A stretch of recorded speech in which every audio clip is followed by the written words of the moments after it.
What's going on, guys? Welcome back to the Lock and Cash podcast. It is Monday, October 13th, the day after our Sunday in week 6 of the NFL. Just going to do a quick recap here of what I thought about the games on Sunday. A couple of key takeaways. We'll review our results from the day, and we'll also maybe look ahead a little bit to week 7. But your full week 7 market review will be up tomorrow on Tuesday, as per usual. Yesterday, I did give you guys in the podcast last week two sides that I really liked. The first one was Seattle. The second one was Kansas City. And lo and behold, those were our only two plays. So we had a 2-unit on Seahawks plus 1.5. It flipped. They ended up closing the favorite. That made me a little bit nervous, but they got there. Kansas City minus 120 was our price. We beat the market on that one as well. That was a 3-unit. That was a bigger bet. That came through pretty easily as well. So I was very happy with the day. We do have a parlay that is pending tonight. We need the Bills just to win to cash out. We had Denver and Buffalo together, so we just need the Bills tonight to finish off a really nice week 6, and we'll keep that rolling into week 7. So we'll quickly recap here. Eagles 17, Giants 34. This was a surprise for me. This was my one big loss of week 6. We had the Eagles in a teaser. They were the first leg of a teaser with the Broncos. So we would have cashed that if they pulled off the win, but they didn't just lose, guys. They got beat down by the Giants. So that was very surprising to me. Kind of like them next week in a bounce back spot against Minnesota, but we'll talk about that another time. The Giants now with Jackson Dart as quarterback, 2 outright wins at home as a 6-point dog and then a 7-point dog. I don't know what you make of that. They go on the road next week to take on the Broncos. Going to be really interesting to see if they can keep that up. The overseas game was Broncos versus Jets, an ugly defensive game. Denver squeezes it out at the end. You already know what to expect from the Jets. Right? This is the worst. I've been a Jets fan for 20 plus years. This is the worst team I've ever seen. They find ways to lose. They're 0-6, and that was an embarrassing offensive performance. So not really much more to recap there. I think the spot wasn't great for Denver, but they still won because the Jets are just so freaking bad. Jets do cover the 7, though, for whoever took that out there. Rams 17, Ravens 3. Not much to say here. Baltimore is in big trouble. Luckily they have their bye. Jackson should be back after the bye. I think if their defense gets a little healthy, they can go on a huge run with Lamar. But he needs to be back and needs to be playing at a very high level for them to sustain. You basically have no more room for error if you are the Ravens. You were hoping to really get one of these games with Cooper Rush as quarterback, but you got none of them. So it is all hands on deck, emergency mode for Baltimore. And the Rams, they get the win, they get the cover, but it wasn't super impressive. They don't get 20. Now you've got Puka banged up. You lose another running back. I like the Rams, but injuries are piling up, and this wasn't a super impressive win to me. Cowboys 27, Panthers 30. Another outright win for Carolina. We're seeing kind of this trend here where some of these weaker teams doing really well at home, like the Giants, the Panthers, even the Saints hung in there with the Patriots. So you're seeing these teams that kind of play awfully on the road, and then they come home, they're catching some points. And of course, we have the classic angle in the NFL of the home dog getting 3 or more. Came through with the Panthers. Really good game for them. I like how their offense looks. I like how Bryce Young's playing. I think Canales is going to be a good head coach in this league, and I like the direction that he has the team moving in. And the Cowboys, really good offensively, but the defense is just horrific. Dak still played really well. Got to do something with that defense, though. It's really bad. Cardinals 27, Colts 31.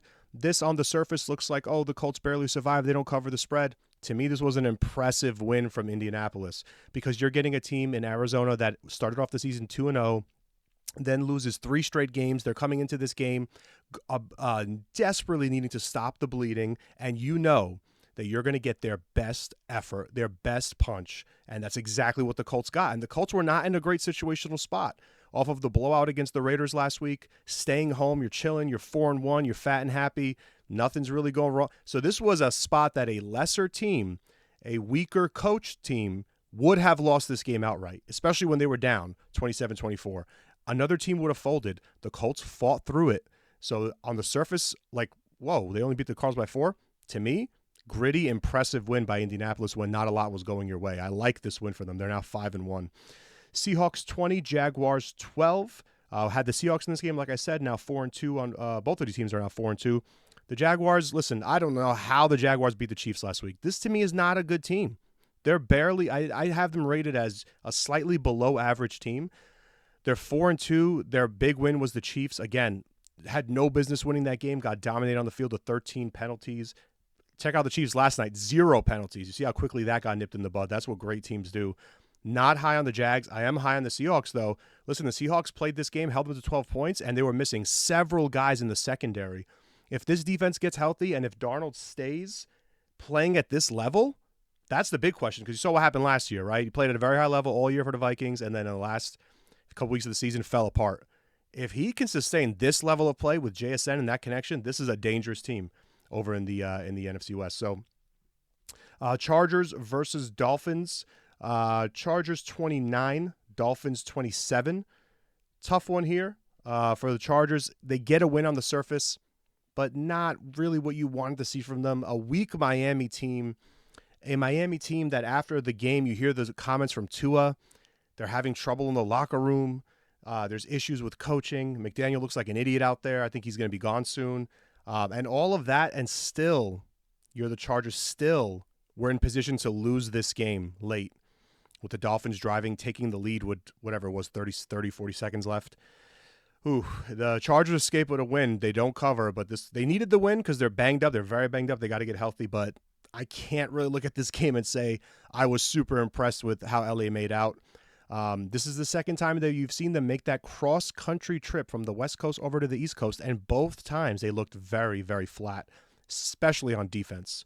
Lost outright to the Giants, now barely squeeze out a win against the Dolphins. Not loving what I'm seeing out of the Chargers. Browns versus Steelers. Steelers 23, Browns 9. Just the Cleveland offense is brutal. It's been brutal for a while now.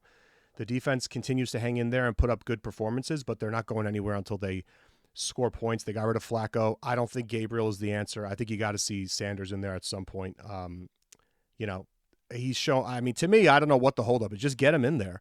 Dylan Gabriel, going back to college, Dylan Gabriel was I never thought he was going to be an NFL quarterback. I don't understand I just feels like the Browns are wasting time with him as quarterback. The Steelers get to 4-1, but I don't think they're that good. Watch this week for Thursday Night Football. We'll talk about it on the market review, but I got a feeling the Bengals are live on Thursday Night Football. I don't like the Steelers team at all, but they're 4-1, so give them credit. Patriots 25, Saints 19. Another great game out of Drake Maye. The Patriots defense played pretty well, but you know what I took away from this game mainly? I think both of these young quarterbacks, not just Maye.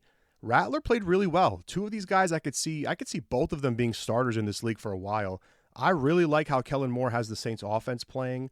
I think they're headed in the right direction. They don't have the issue is they don't have a ton of talent on defense. But man, this game is at this score, right? 25-19, that 3rd and 11 with the Patriots with the ball. If they don't convert that and have to punt, I think the Saints were live to go down and win this game.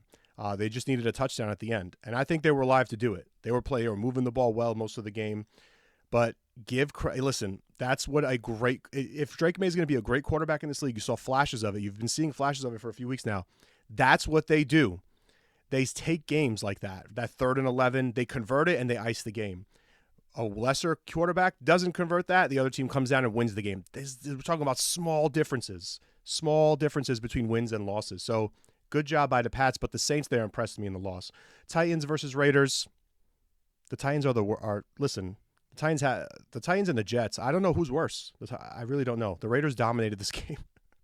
And it's only put up 20 points and won and covered. 49ers 19, Buccaneers 30. This was just a matter of injuries for the 49ers, just too many to overcome. I think losing Fred Warner is going to really, really hurt the defense, unfortunately. The Buccaneers, man, they just keep escaping. This final score doesn't reflect how close this game actually was. It was a very close game for most of it. It was a one-score game late in the fourth quarter. They end up pulling away and covering, but I think running on fumes a little bit for Tampa Bay. They got to go to Detroit next week. Bad spot. I have a feeling what's going to happen there. Bengals 18, Packers 27. Green Bay comes out of the bye, wins, but does not cover. We talked about how that line was really high on the podcast last week. I said 14 is a crazy line, but I'm just not sure I will touch it. I ended up staying away. But having info like that is good because you might just look at that game and say, oh, the Bengals are so bad they quit on their season, and you just lay the 14 with the Packers. But having the info, just having the foresight to say, no, that number is just too high, I'm going to stay away, it keeps you off the game and it saves you an L, right? And I think avoiding L's is just as important as finding the W's. So me staying off of this game was helpful. Yeah, I mean, the Packers had a chance to cover late, but it was just too many points. 14 was look at where the game landed. It landed on 9, and my number was 11, and the spread was 14. So that tells you all you need to know. And then our Sunday Night Football game was Lions-Chiefs. We had, obviously, the max play on Kansas City. It was nice to see that come through. It was just a bad situational spot for the Lions. It doesn't, they're not, obviously, they're still a really good team. They're still the top team in my power ratings, even after this loss. But every team's got to face a spot like that, and they had a ton of injuries on defense, and Mahomes played another great game. This Kansas City offense looks so good, man. I think you can argue this team is better than the 15-win team last year because they were escaping with like 19, 16 wins, 20 to 14, like low-scoring defensive wins. This team is putting up points, moving the football, and when you let a team like Kansas City, even though they're not as great defensively this year, but they still got good players on defense. They have a great defensive coordinator. When that offense is humming and keeping the defense rested on the sidelines, that's when they become really, really dangerous. So I think this Chiefs team is buy going forward. Buy on the Chiefs. All right, that's your Sunday recap. We've got 2 more games tonight. We need Buffalo to catch a parlay, so hopefully that comes through, and I'll see you guys tomorrow for the full Week 7 market review. Thank you guys for watching.